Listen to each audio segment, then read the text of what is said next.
Si pudieras elegir, ¿en qué otra esfera de este planeta te gustaría vivir? No me contestes, Nadito. Mejor hablemos de ellas. Las opiniones vertidas en este programa son de exclusiva responsabilidad de quienes las emiten y no representan necesariamente el pensamiento del planeta. Porque hay tantos procesos que se transforman en problemas. Porque terremotos y volcanes ocurren en toda la esfera. Y con pasión los geólogos estudian estos temas, publicando en revistas de las que nadie tiene idea. Queríamos divulgar sin tanta complicación, así que se nos ocurrió hacer esta cuestión.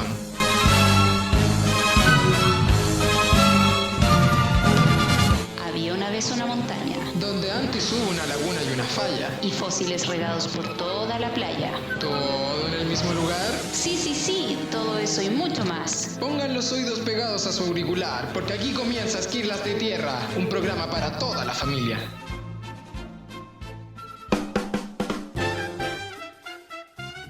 Hola. Hola. Hola. Hola, ¿qué tal a todos? Hola. Hola, Tierra llamando a Seba. Sí, es que quería decir muchas holas porque hoy día vamos a hablar de muchas capas. Capas sobre capas. Un hola para cada capa. Sí. ¿Te diste cuenta de ese detalle? No, porque creo que te faltaron. Un hola para cada capa y un hola para la audiencia también. Esperemos que esté escuchando este capítulo. Bienvenidos a un nuevo capítulo. ¿Cómo está el público? ¿De qué vamos a hablar hoy día? De la Tierra. ¿De la Tierra? Este podcast se llama Esquirlas de Tierra, así que tenemos que hablar de la Tierra. Yeah. ¿Te gustan los sistemas? Como System of a Down. No mucho, pero sí me gustan los sistemas. ¿Y te imaginas la Tierra como un sistema? Me imagino la Tierra como un cuerpo, que también es un sistema. ¿De qué forma? Un cuerpo dinámico, Redondo. redondito Eso es importante, imaginárselo redondo. o esférico. Es esférico en realidad. O intenta hacerlo. Es como un papel arrugado. Sí, en realidad es bien irregular. Tiene surcos. Pero nada de lo que vamos a hablar hoy día tendría sentido si no lo imagináramos de esa forma, como un papel arrugado. Es un papel arrugado que está dividido en muchas capas. ¿Qué tipo de capas? Una capa de grasa gruesa, sólida, ¿Con piel? con una piel que jamás nadie ha visto.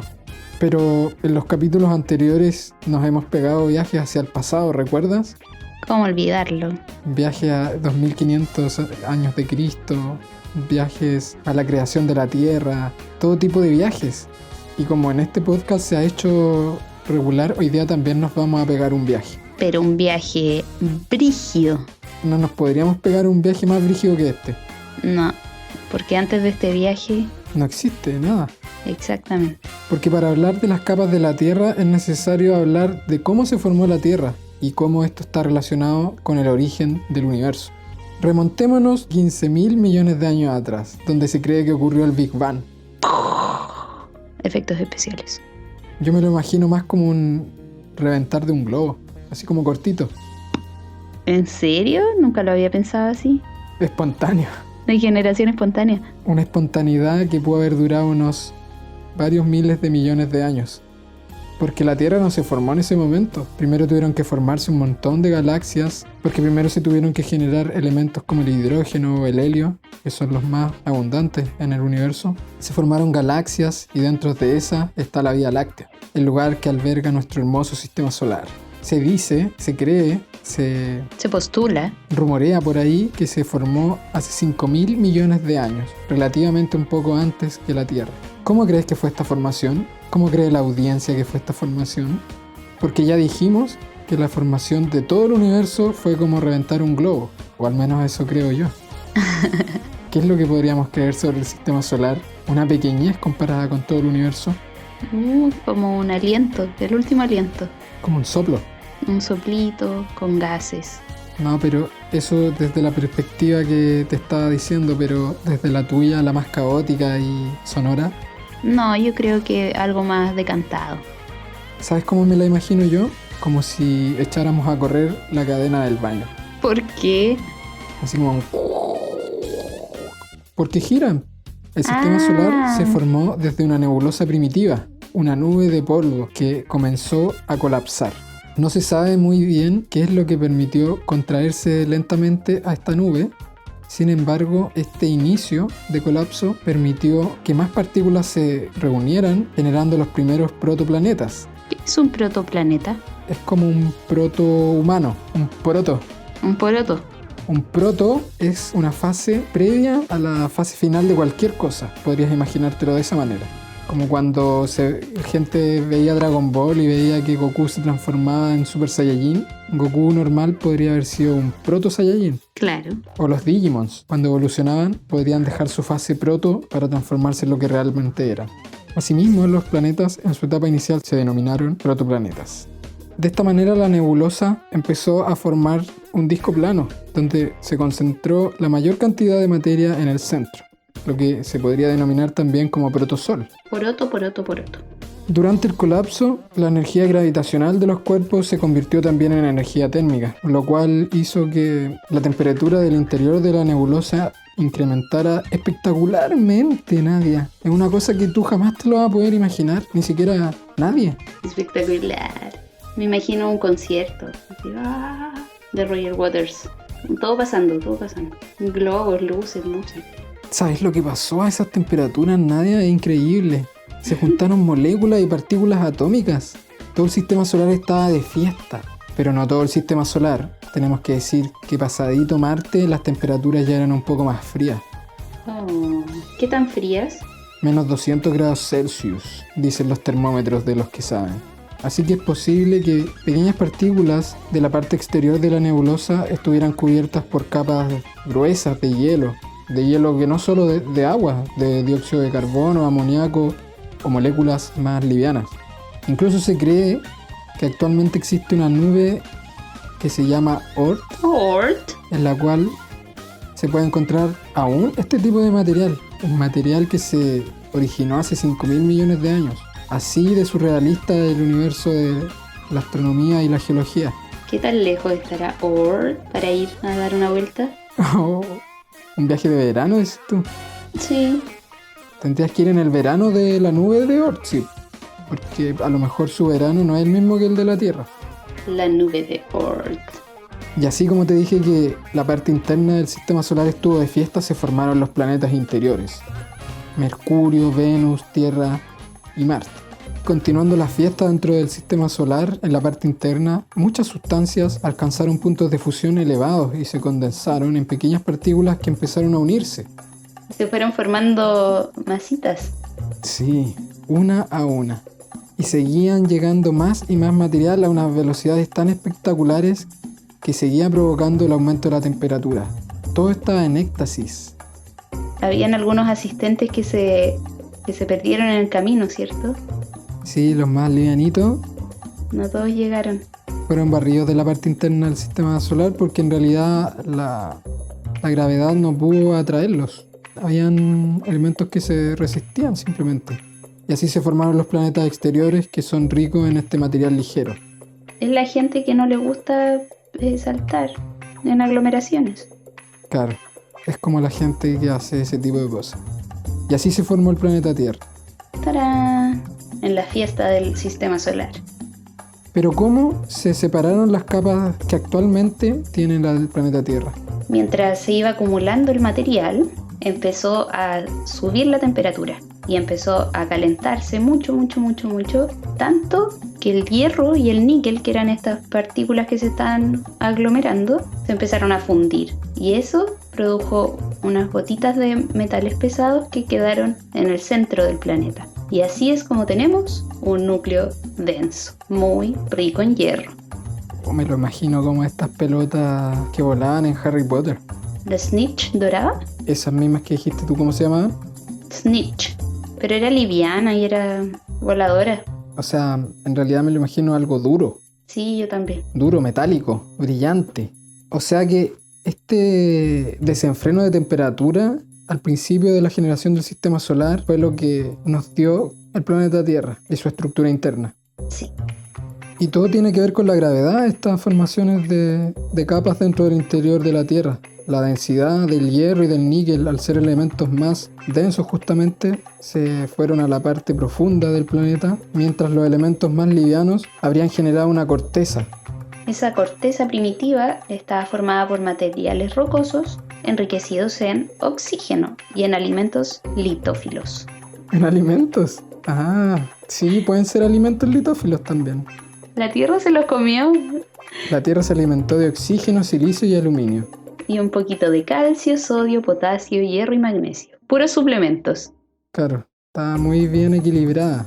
Es súper bien nutrida la Tierra. Y este periodo de segregación química finalmente fue lo que estableció las 3 divisiones básicas del interior de la Tierra. El núcleo, formado por hierro principalmente, una corteza primitiva delgada con elementos como el oxígeno, silicio y aluminio, y una capa gruesa entre medio conocida como el manto. Y también tenemos lo que está alrededor de esta... Hay más capas todavía. Hay una capa más. ¿Todavía? Bueno, más, todavía más, que es la atmósfera. Gracias a esta diferenciación química, muchos, lo más liviano, compuestos gaseosos, escaparon del interior de la Tierra, como cuando hay erupciones volcánicas, y lo que llevó a generar una atmósfera primitiva. Todo era muy primitivo, una protoatmósfera. Hablemos de estas capas. ¿Quieres ir de lo más superficial a lo más profundo o emerger de las profundidades y llegar a la superficie? Prefiero ir a las profundidades. Pero cuidado. ¿Por qué? Puede que jamás vuelvas, a no ser que tomes el expreso de las plumas mantélicas, pero eso es otro tema. Hablemos de la corteza entonces. Hablemos de la corteza. La corteza es donde tenemos puestos los pies ahora mismo, a no ser de que esté en un departamento o una cosa así. El departamento está sobre la corteza. Sí, todo está sobre la corteza, absolutamente todo, incluso el agua del océano. Porque existe una corteza continental y también una oceánica. Se diferencian entre corteza continental y oceánica por los procesos que los generan. Por un lado, los márgenes divergentes son los que generan la corteza oceánica y la corteza continental estaría generada por los procesos que ocurren en las zonas de subducción. Además, hay otras diferencias que se generan gracias a esta diferencia de procesos, como el espesor, la composición, la densidad. La densidad de la corteza oceánica es mayor a la de la corteza continental y es uno de los factores que determinan que ésta se hunda bajo el continente. ¿Y la edad? ¿Cómo es? Una es más vieja que la otra. Así es. ¿Pero por qué? ¿De cuánto viejo estamos hablando? La corteza continental es miles de millones de años más vieja que la oceánica, que es menor a 180 millones de años.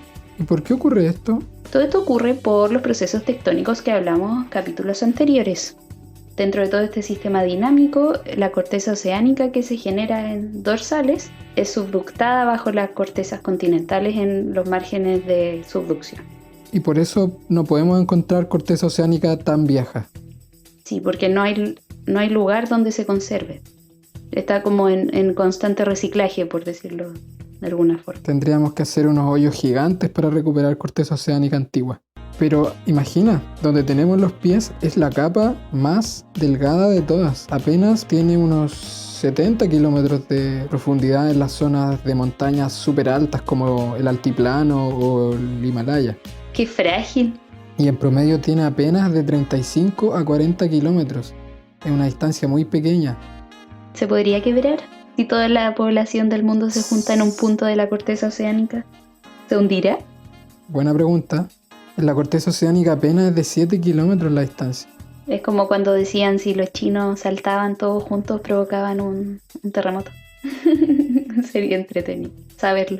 Mejor pasémonos a una cosa que sea un poco más estable, o que podría serlo, como el manto. ¿Sabías que el manto representa el 82% del volumen de la Tierra? No lo sabía. Lo que sí sabía es que llega hasta los 2.900 kilómetros de profundidad hacia el centro de la Tierra. Es una capa bastante gruesa entonces.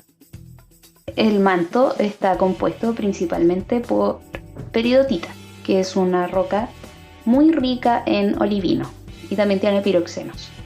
O sea que es una roca ígnea esta. Sí, y que ocupa el 82% del volumen de la Tierra. Podría ser la roca más abundante entonces del planeta. De hecho, sí, en volumen lo es. ¿Cómo conocemos la composición del manto? Nuestros mejores buceadores han llegado a esas profundidades. ¿Y por dónde entraron? ¿Por volcanes o por dorsales? Eso queda a gusto del buceador nomás. ¿De cuánta temperatura podía soportar antes de morir? No, lamentablemente ningún ser humano ha podido llegar a tal profundidad. Se ha hecho el intento. El humano es porfiado. Es curioso en realidad. Pero todavía no se puede acceder de manera directa al manto. Es más fácil llegar a Marte que llegar al manto. ¿Cierto? Y eso que puede estar a escasos 7 kilómetros de nosotros. Pero sabemos del manto mediante dos mecanismos. Uno es por los registros que nos dejan la actividad volcánica. Algunos volcanes pueden escupir material distante a unos 200 kilómetros de profundidad. Es decir, eso está en el manto, sí o sí. ¿Y cómo sabemos esto? Porque los minerales que contienen las rocas solo pueden haber sido formados en lugares de alta presión, como es esa profundidad. Y la otra manera, con la que conocemos prácticamente todo el planeta, es por la circulación de ondas sísmicas cuando ocurren terremotos. De esa manera conocemos la estructura interna de nuestro querido planeta. Es lo que vamos a hablar un poquito más adelante. Y por último, llegando más a la profundidad, tenemos el núcleo. Debe estar oscuro ahí ya. Sí. No debe haber luz. Y este núcleo se divide en dos, el núcleo externo y el núcleo interno. ¿Cómo se hace esta diferenciación? Es un núcleo dentro de un núcleo. Sí, Qué excéntrico eso, exótico. es que es el núcleo del núcleo. Cuéntame un poquito más. Tenemos el núcleo externo que se comporta como líquido y el núcleo interno que se comporta como sólido. Esa es la principal diferencia. Sí, dijimos que estaba formado principalmente por hierro y níquel. Y en el núcleo externo, donde todo se comporta como líquido, se generan corrientes convectivas y como es rico en hierro, se genera el campo magnético de la Tierra. Un océano de metal, literalmente. Por eso las brújulas se mueven como se mueven. Gracias, hierro. Gracias, fiesta del sistema solar. Pero hay otra separación de capas. Esta es la que nos dio la separación química al momento de generarse casi el planeta. Exactamente. ¿De qué otro tipo de capas podemos hablar cuando separamos el planeta? Podemos separarlas también por sus propiedades físicas, según la temperatura, la presión, la densidad y cómo esta va cambiando en profundidad. Claro, porque recién mencionamos que la corteza puede ser continental y oceánica, y la corteza continental tiene una composición principal de granodiorita y la oceánica es basalto. El manto es principalmente peridotita y el núcleo es de hierro. Pero estas capas que tú me estás diciendo se separan por otras cosas. Y es así como tenemos 5 capas. ¿Vamos de afuera hacia adentro de nuevo? Bueno, La primera capa es la litosfera, que sería esta capa rígida donde estamos parados, que está compuesta por la corteza y el manto superior, que es más frío y rígido. Aunque tengan este contraste de composición, se juntan pero por sus propiedades físicas justamente. Y tiene un espesor de hasta 250 kilómetros. y esto tiene que ver con la temperatura básicamente. Sí. Yo por lo que tengo entendido, la litósfera es la unidad básica de lo que es una placa tectónica. Una placa tectónica está compuesta en parte por la corteza, toda la corteza, y un pedazo de manto superior. Frío.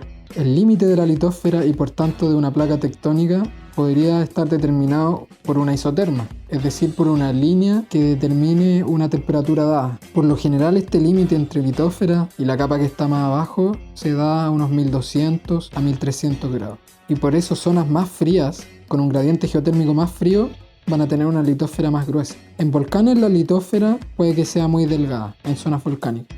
En lugares fríos, pero no estamos hablando de climas, estamos hablando de toda la Tierra, que son 6.300 kilómetros aproximados de radio, la litósfera es muy gruesa, llegando a estos 250 kilómetros de espesor.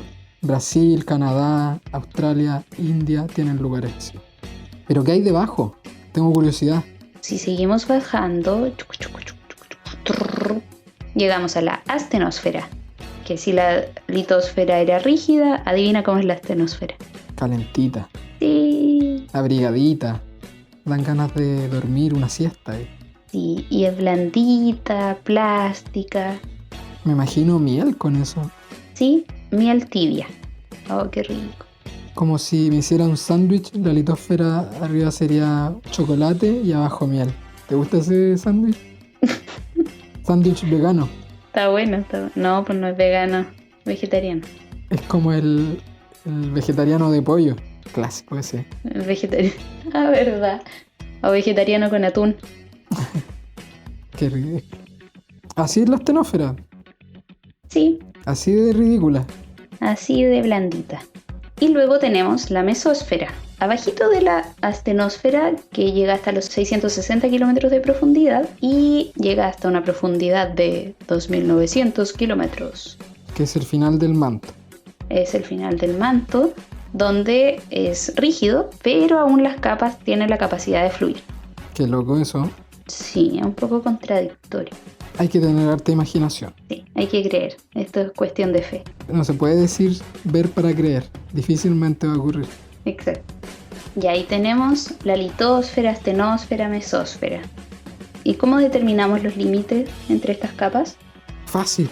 Gracias al estudio de las ondas sísmicas podemos decir de que los cambios composicionales del interior de la Tierra afectan su trayectoria. Así, por ejemplo, el límite entre corteza y manto representa un cambio de composición, donde se presenta un aumento de la velocidad sísmica. Hay discontinuidades también más abajo de la Tierra, por ejemplo los 410 kilómetros, que ocurren por un cambio de fase, no composicional. En este caso, el olivino que tú hablabas de la periodita se transforma en un nuevo mineral, la espinela, que es un poco más compacto y aumenta la velocidad sísmica. Más abajo aún, a los 660 kilómetros, ocurre otro cambio de fase del mismo mineral. La espinela pasa a perovskita, que es composicionalmente lo mismo, pero con una estructura mucho más apretada debido a la presión. Y este límite de 660 kilómetros es el que marca la diferencia entre astenosfera y mesósfera. Más abajo, entre el límite manto y núcleo, existe también una capa que han llamado D', en la que se registra una disminución abrupta de la velocidad sísmica y que gracias a eso se cree que incluso serían partes fundidas del manto. Así parece fácil el reconocimiento de los límites de las capas. Es fácil.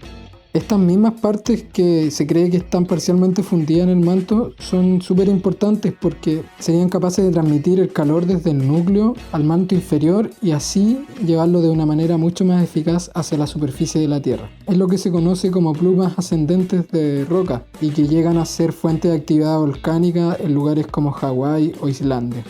Si esto llegase a ser así, de exacto, parte de la actividad que vemos en Hawái o Islandia sería la manifestación en superficie de procesos que se estarían produciendo a 2.900 kilómetros por debajo de nuestros pies.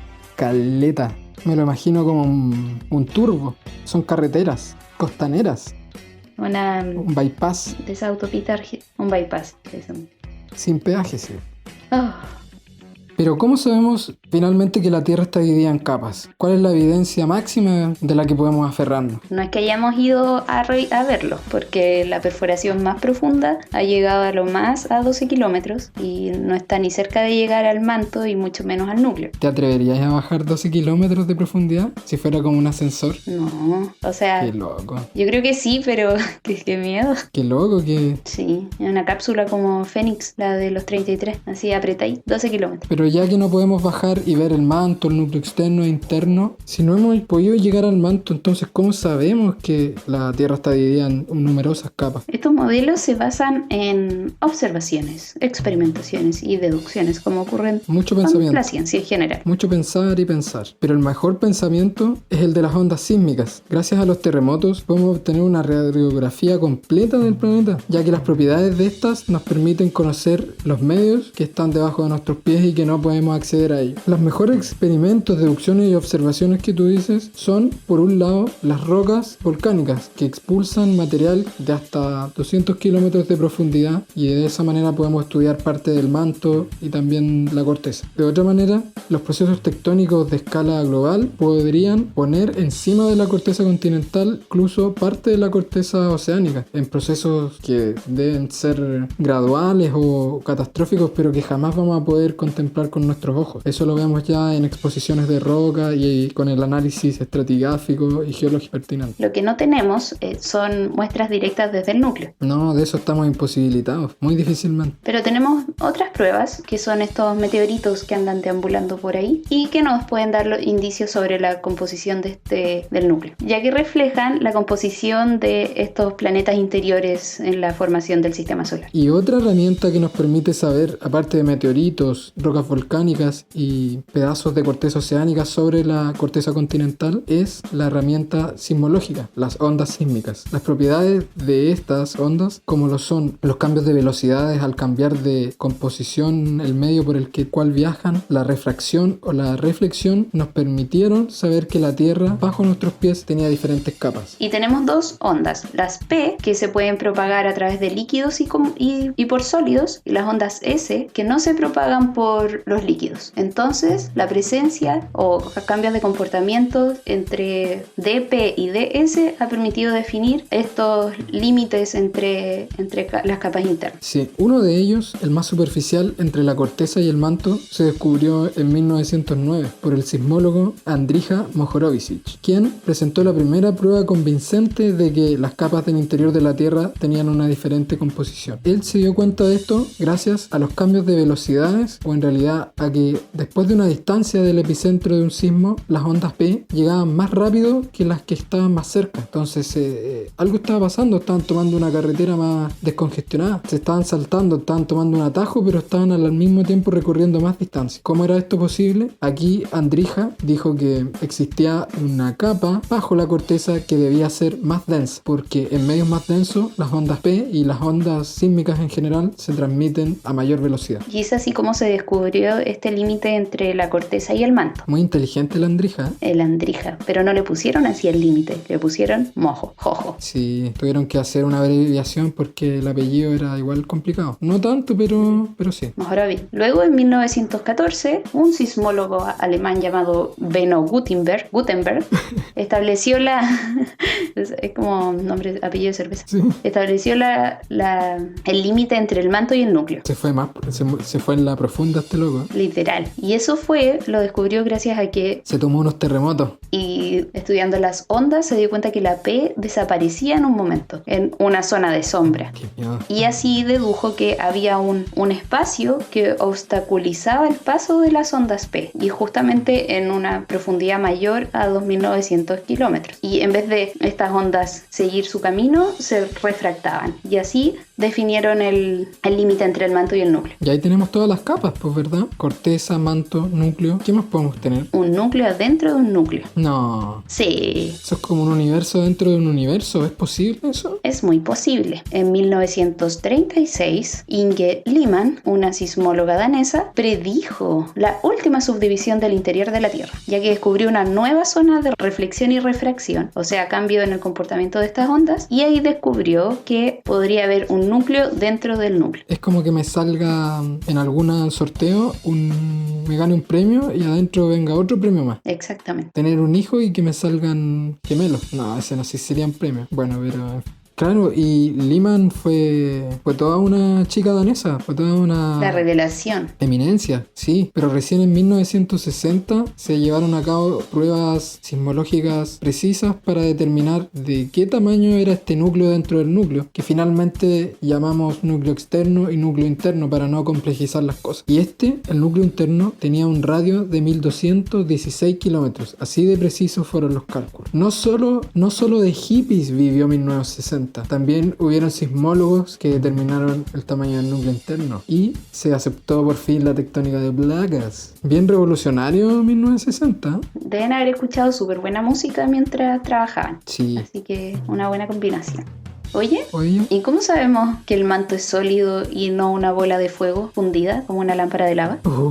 gracias a las mismas ondas sísmicas. Me da la impresión, sin ser ateo, no, me da la impresión, y sin desmerecer la popularidad del infierno, que el manto es sólido, y simplemente por el hecho de que las ondas P y las S se pueden transmitir por este medio. Exactamente. No se diga más, caso cerrado. Y el núcleo, las importancias del núcleo son trascendentales para la vida, para la tectónica, para el planeta, para ti y para mí. Porque gracias a esta doble composición líquida y sólida, y de que esté compuesta fundamentalmente de hierro, se genera un campo magnético, el cual nos protege de los vientos solares, que son perjudiciales. A propósito de eso, del campo magnético, este se genera en el núcleo externo, donde también hay celdas convectivas. Un océano de hierro. Exactamente. Y hay una película película, que es buena, Un clásico. en la que se llama El núcleo, The Core, en la que el núcleo deja de rotar, se detiene. Algo que se cree que pasa en realidad, pero que es cuando ocurren estos cambios de polaridad del núcleo, se cree que alguna protuberancia o alguna perturbación detiene el flujo del núcleo externo y se reinicia cambiando la polaridad. O sea,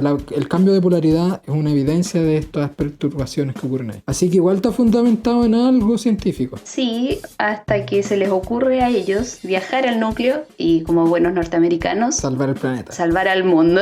Oh, gracias. Sí. ¿Y de qué está hecho? No lo sé. ¿De qué te gustaría que estuviera hecho? De chocolate derretido, de miel. No, más duro, por el hierro del núcleo interno. Sí. Sabemos tenemos pistas de la composición del núcleo, como ya lo habíamos dicho, gracias a los meteoritos, porque serían muestras que representarían el material a partir del cual se desarrolló la Tierra al inicio de los tiempos. Y estos meteoritos justamente son ricos en hierro y níquel, y un poquito de azufre y oxígeno, algunas trazas. Mucho metal ahí, ¿eh? Sí, y es así como toda la evidencia, o sea, no son muchas las evidencias, pero aún así se ha podido formar toda esta teoría de estructura interna y formación del sistema solar. Entonces, Importante. en este caso, todas estas evidencias conversan muy bien entre sí. Es coherente que, Que sea de hierro. exacto, dentro de este imaginario. O sea que no hay dinosaurios dentro del núcleo de la Tierra. No hay selvas tropicales. Hay que preguntarle a Julio Verne. Vamos a tener que viajar en el tiempo para eso. Ya dijimos Sí. que no íbamos a viajar más en el tiempo. Y a propósito, yo te pregunté, ¿en cuál capa de la Tierra te gustaría vivir? Oh, yo creo que... Ahora, con todo este conocimiento, litósfera, astenósfera, mesósfera... ¿Y esos efectos especiales? Es que ahí tú tenías que improvisar corteza, manto, núcleo interno. Ah, qué lindo, ya de nuevo.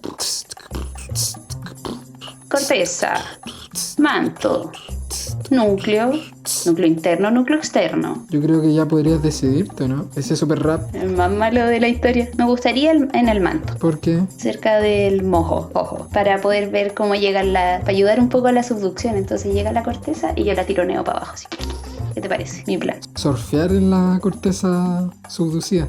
Tirarme desde el canal de subducción un tobogán hasta el mojo. A una velocidad de 5 centímetros por año. Sí, tendría que vivir harto, pero lo puedo intentar. ¿Y a ti en qué capa te gustaría? Me gustaría vivir en el núcleo externo. ¿Por qué? Siento que podría desarrollar nuevas habilidades deportivas. Quizá haría surf o natación en un mar de hierro. Igual entretenido. Sí, me motiva eso. Me haría unos barcos de diamante, pasaría por el manto, recogería unos diamantes y me haría algo ahí bien duro para que no me pase nada. ¿Y la audiencia? ¿La audiencia en qué capa le gustaría vivir? ¿Cuál es su capa favorita? ¿Conocían estas capas? No nos digan que en la corteza o en la superficie, de fome. Esto se trata de viajar, así que aprovechen esta oportunidad inigualable que les damos de viajar al interior de la Tierra. El interior de la Tierra. Esta ha sido una más de Esquirlas de Tierra.